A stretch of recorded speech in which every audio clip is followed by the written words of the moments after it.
Hey guys, this is Benny coming to you on Sunday the 9th of December with a look at some setups.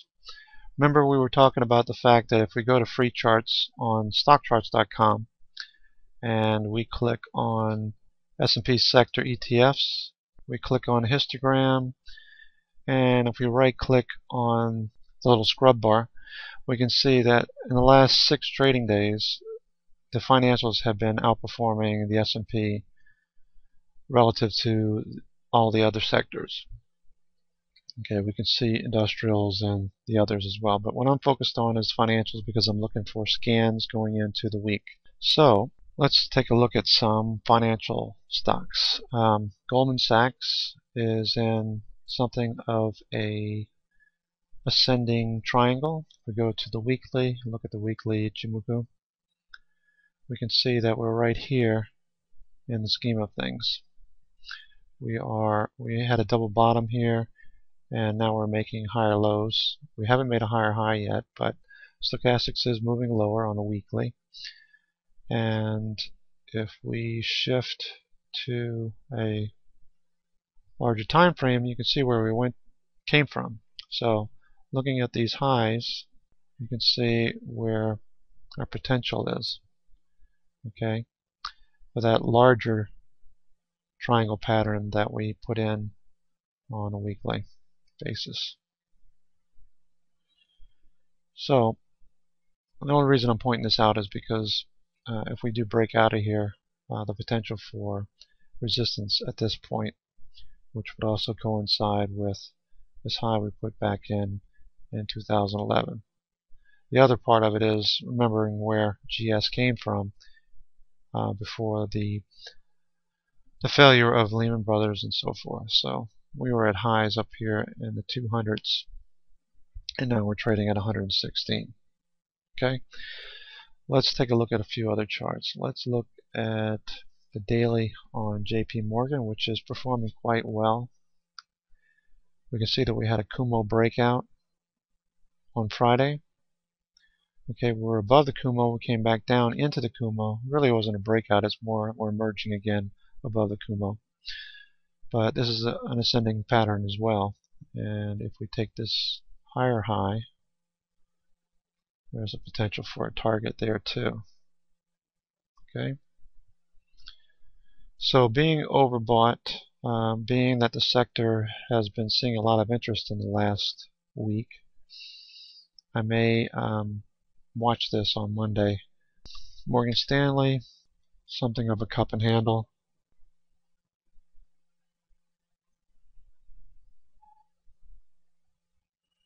Let's see, Wells Fargo, WFC. Now we got some room there for a little scalp up to about 34 we could see. There's always the potential when we're overbought that we could come down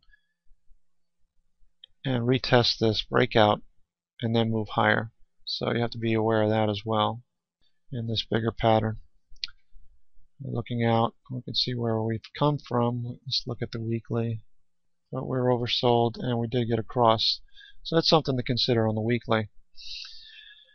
So that's Morgan Stanley, JP Morgan. Let's take a look at Bank of America. Bank of America actually looks the best. We have this pattern that we're breaking above. Okay.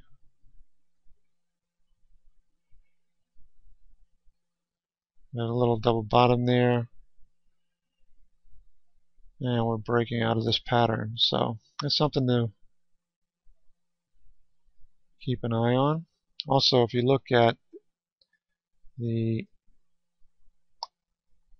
most actives on the New York Stock Exchange, you can see that Bank of America, Citibank, JP Morgan are all on this list. Okay, so that's one of the other reasons I was paying attention to it. So that's Bank of America. This actually looks pretty good. Note the steepness of Tenkan-sen, where a TK cross inside a Kumo. This looks pretty good for upside. Double bottom, something of a cup and handle there I was pointing out before.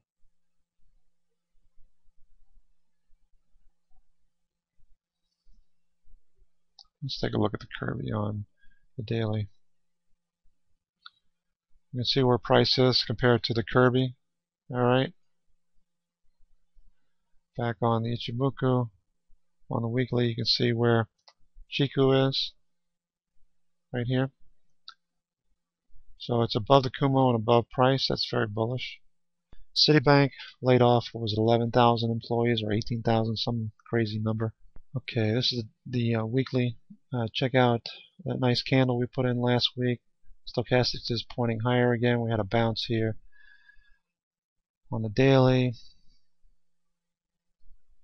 Stochastics really had a number. We had a nice bounce inside of Kumo, and we're moving higher. Citibank could be something to watch on Monday this week. Note where Chikou is starting to get through price in this larger pattern.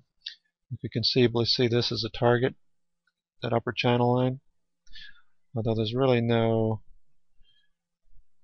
really pull this down. If you get this move here and use these pivots here, disregard this one.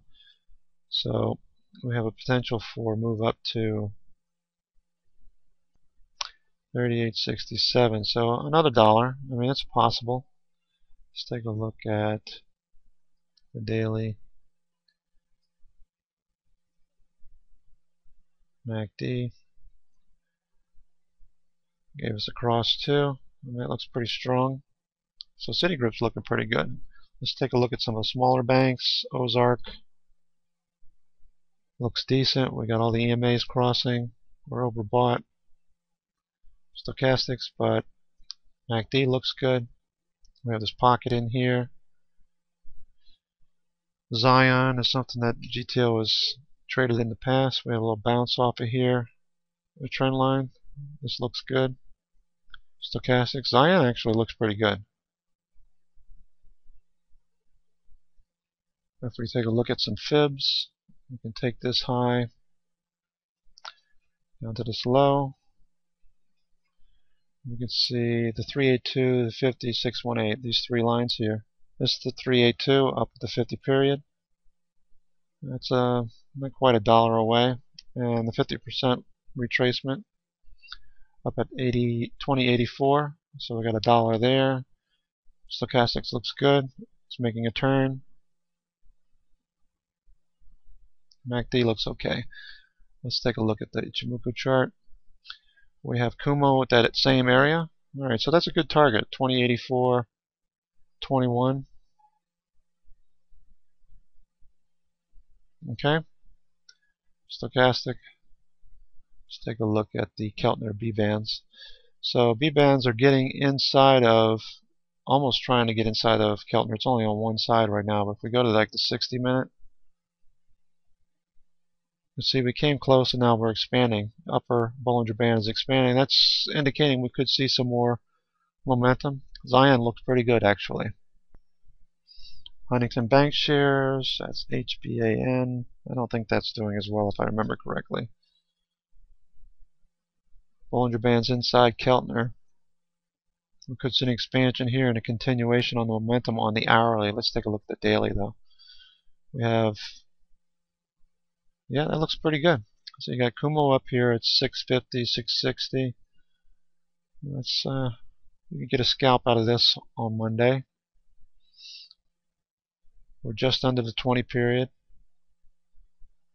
Could see these Bollinger Bands expand and possibly move higher. We got this Kirby up here to deal with above this level.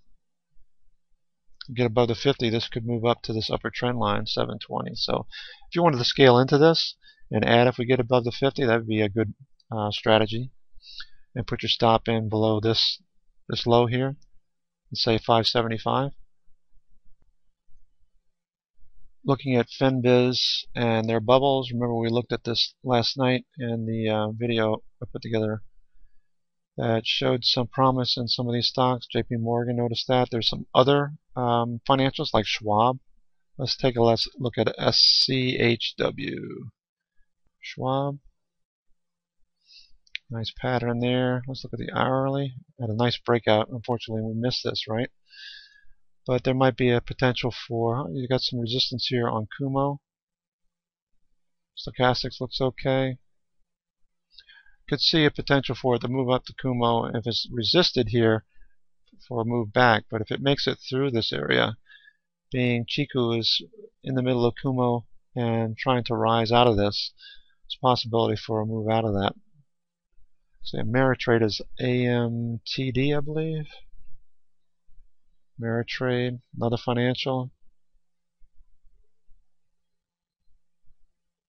The daily. See, there's a good one. We're overbought, but there's a potential for a Kumo breakout. Let's look at these fibs. So if we go to the daily, you see this pattern here. Okay, right at this Kumo. Span B. Being we're overbought, there's a possibility. I would put this on your watch list. Kind of looks like a descending triangle. Okay, so there's always a potential that it bounces off of this, moves lower through this. But being financials have seen a lot of interest. It may be just because there's been buying and the pattern was such that they could see a bounce off this lower trend line on most of the cases, or an ascending pattern where it was a lower trend line. So watch this area tomorrow. Back to FinViz, we've got AIG, which I believe Learjet's been trading. Abercrombie, Dow, Denbury, TU, BK, Bank of New York Mellon. Let's look at BK. Okay, we have a nice bounce off of span B. Stochastics is over, well, it's the midline, yeah, but it's turning back up. Okay, so we have a potential to get back up here to the 25 area, possibly 25 and change. And if we break above this level, we could move higher. That's Bank of New York Mellon. Let's go back to FinViz. We've got, I see Key here, Key Corp. Something of a nice pattern. Let's take a look at that. Key, K-E-Y. By the way, this is the way I do a lot of my scans. We've got Tekin and Kijin both below Kumo. We've got Chikou down below. It's a little bit weaker, but look at Stochastics is oversold. This might be a laggard that might get some attention this week, so it's something to be cognizant of. You've got price at $8.10. You got Kumo up here 50 cents higher. Let's take a look at nice clean downtrending channel.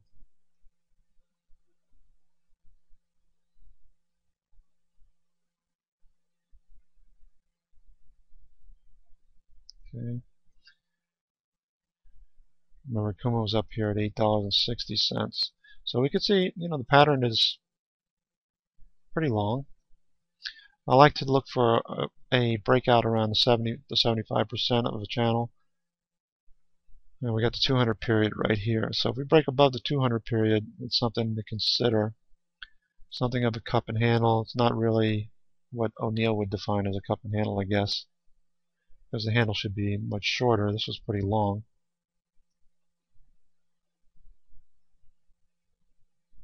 We're making higher lows, and Key Corp is following with the others. So keep an eye on Key Corp. Let's expand this a little bit so we can see.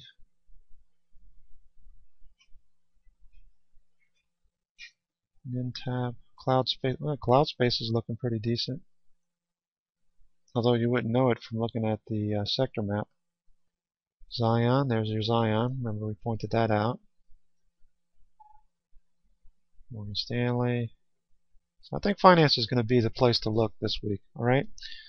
So I'm going to call it quits for now. You can do your own research, but I'm going to be looking at the finance sector. Key Corp is one of the ones that sticks out in my mind. BAC, Bank of America, and Citigroup. Okay? Again, this is Cousin Benny. I hope this helped. Take care, and we'll see you in the next.